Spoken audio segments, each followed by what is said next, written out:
All right, welcome to Hoops Tonight, presented by FanDuel here at The Volume. Happy Saturday, everybody. Congrats on making it to the weekend. We were supposed to have today off today, but last night, the Golden State Warriors won again for the fourth consecutive time over a good Portland team at full strength behind Jordan Poole's big night. So we're going to be breaking that down in this video. And then we have one other video coming out today, just a quick little shout out to LeBron James, who had, 47, 10, and 9 on his birthday in his 20th season, his 38th birthday. So obviously a couple of our larger fan bases had some big moments, so we're going to do some quick videos today.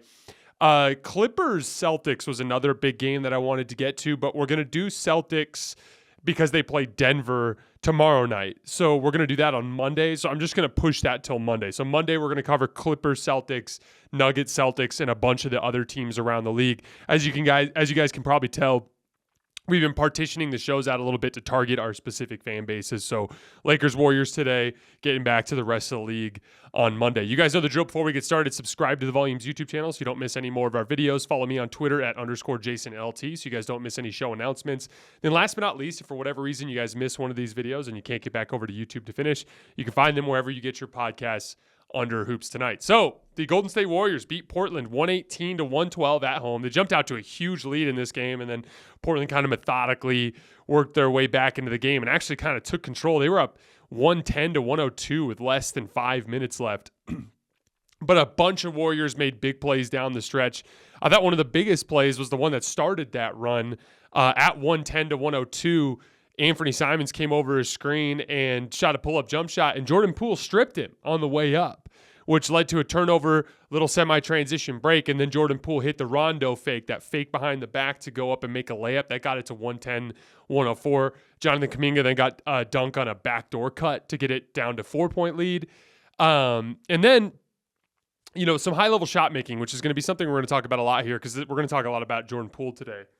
But Jordan gets Dante DiVincenzo in kind of like a triple threat situation on the right wing with his right foot as his pivot, kind of does a little jab step to the left and then rises up and knocks down a three to get it back to one.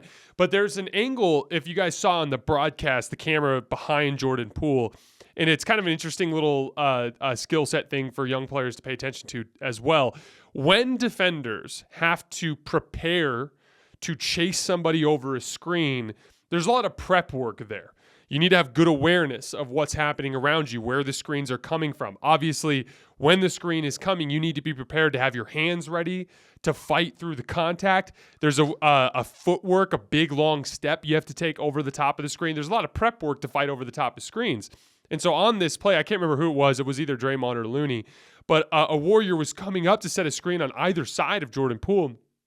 And Josh Hart is looking around like this, trying to identify where the screen is coming from right as Jordan Poole is rising up. And so that's why rejecting screens works really well, because that guard is getting ready to fight over the top of that screen, and that's a great time to catch him off balance. Or in general, in a situation like that, rising up to shoot when the defender's getting ready to chase over the top of the screen. Those are great ways to find little opportunities to either drive to the basket or to take pull-up jump shots.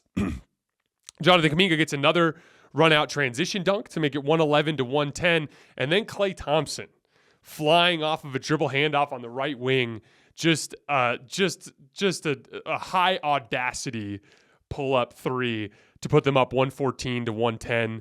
And then the final play of the game was a little ghost screen action with Jordan Poole and Dante DiVincenzo. He comes up, fake setting the screen, slips out to the three-point line. Damian Lillard, not a great defensive player, doesn't stay attached to Dante DiVincenzo. Easy swing pass, knocks down the three, and from there the game is basically over. But there was a lot of defensive plays in that sequence too. I talked about the Jordan Poole strip that triggered the beginning of the run. There was a play where Dante DiVincenzo was applying back pressure on Damian Lillard in pick and roll, worked him across the floor, and Dame had to take a really difficult fadeaway kind of near the left elbow that he ended up leaving short. Really good defense from Dante DiVincenzo. We had another one of those Draymond Green. Those of you guys who remember when we were talking about the Utah Jazz game, Draymond Green blowing up 2-on-1 pick and roll situations. Damian Lillard coming downhill. There's a guy cutting out of the, I think it was Eubanks, cutting out of the dunker spot there for a lob. Draymond just attacks the basketball forward up on Dame and blocks his lob pass. The third time in the last 2 games where Draymond Green just blows up a clear layup or dunk opportunity in a 2-on-1 situation with an outrageous defensive play. And then there at the end of the game, right before the Donte DiVincenzo ghost screen, Damian Lillard trying to protect the basketball, exposes it for just a second in a triple threat. Donte DiVincenzo just reaches over the top and pokes the ball away for a steal. When Steph went down, it was obvious that they were going to need to defend at a really high level. And for the record, during this 4-game winning streak, during the win streak, meaning literally have not lost in 4 games, they are 27th in offense. Think about that. Winning every single one of those games while scoring at a rate that is at the bottom of the league. And that's to be expected. Steph Curry, I've called him on the show many times, one of the best offensive engines in NBA history, if not the best offensive engine in NBA history. You can't replace that. That's out of your control. But if you're going to try to manufacture wins without Steph, there's got to be something you can control, and the defensive end is a huge part of that. They are 27th in offense during this 4-game winning streak, but they are first in defense. No one is allowing fewer points over their last 4 games than the Golden State Warriors. It's a lot of Draymond Green. We talked about him a lot. Jonathan Kuminga, who's been a great wing defender there. A bunch of guys are contributing as well. The other one I wanted to shout out, though, is Donte DiVincenzo. To be able to throw him on Damian Lillard, one of the best offensive guards in the league, and have him do a really good job as a bench player, filling in for an injured team. Super, super impressive stuff. But the guy we got to shout out tonight, or today I should say, is Jordan Poole. In 8 games since Steph's injury, he's now averaging 29 points per game, 46% from the field, 30% from 3, and 88% from the line on 8.1 attempts per game. That's a 60% true shooting percentage. So this is a efficient 29 point per game scoring. And then again, that 8.1 free throw attempts per game is super impressive. I talked about this a little bit the other night. But those free throws are such a great way to kind of give your defense an opportunity to get set. You're far more likely to get a stop out of a static free throw situation than you are in an open floor situation. He's playing some really, really good basketball. And for the season now, in pick and roll, he's only averaging 0.97 points per possession on 334 pick and rolls, which is only slightly above average. But he's having an outstanding ISO season. When Jordan Poole shoots or passes out of ISO this year, the Warriors are averaging 1.13 points per possession, which is 9th in the entire league among players who have run at least 50 of them. That's super impressive stuff.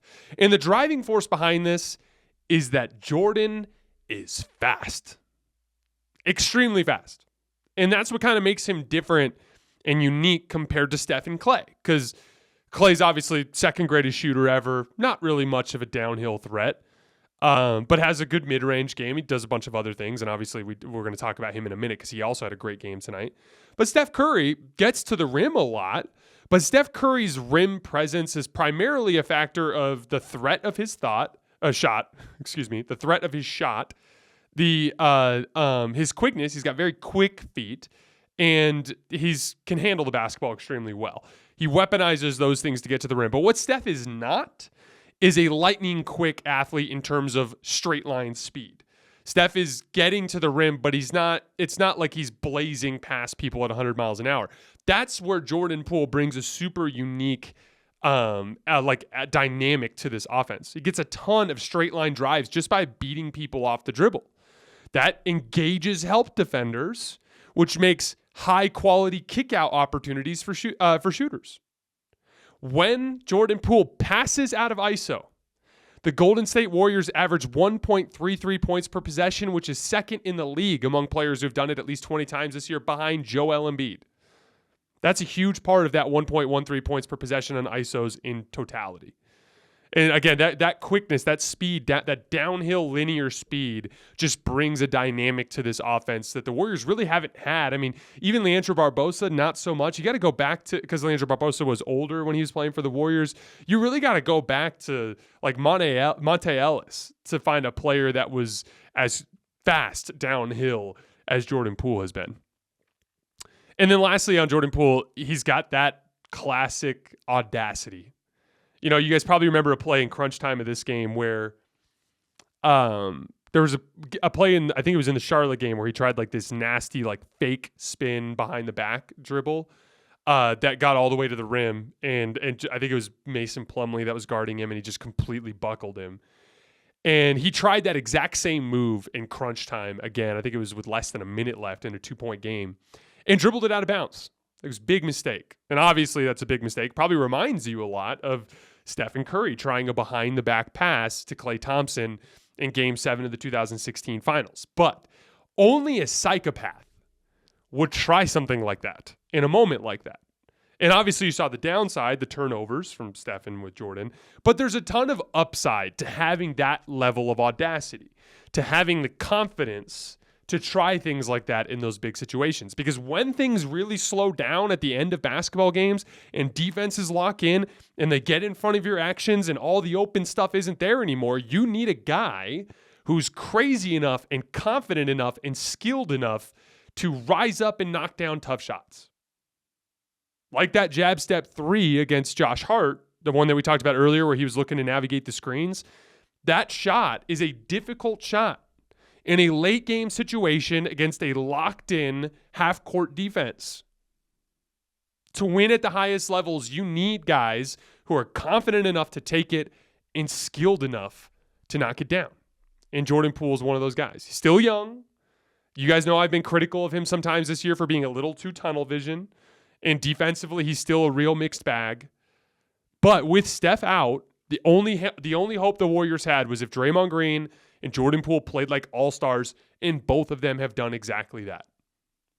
And as a result, they've been, 2 games above 500 since the Steph injury? That's really impressive. And then lastly, Klay Thompson, 31 of his own points. That huge shot on the dribble handoff to put the Warriors up 4. Defended really great. There was a big play at the end of the game where Jeremy Grant tried to take him off the dribble towards the baseline, and Klay Thompson just kind of pushed him and funneled him behind the backboard to where he couldn't do anything. That's kind of becoming a theme too with Klay Thompson. Is he's not quite the defensive player he was when he was younger, but he's still really good, particularly against big power wings. He's very good at anticipating which direction that they're going to drive, beating them to spots, riding their hips, and then he's deceptively strong and really difficult to push off of his spots defensively. And more often than not, he's cutting people off or moving them off of their driving lanes. Some really, really high-level basketball from Klay. Since December 2nd, 23 points per game on 53% true shooting. Last 3 games, 28 points per game on 39% from 3 on 13 attempts per game. So it's got to be really encouraging for Warriors fans after everything that happened to start the season for them to be finding their identity as a team that's really grinding out games on the defensive end of the floor without Steph Curry. And when Steph comes back and that offense takes off from there, they're going to go on a run. All right, guys, that is all I have for today. Remember, I've got that Lakers video, the LeBron video coming out later, and then on Monday we're going to be hitting on all Celtics, Nuggets, Clippers, all that stuff around the rest of the league. As always, I appreciate your support, and I'll see you next time.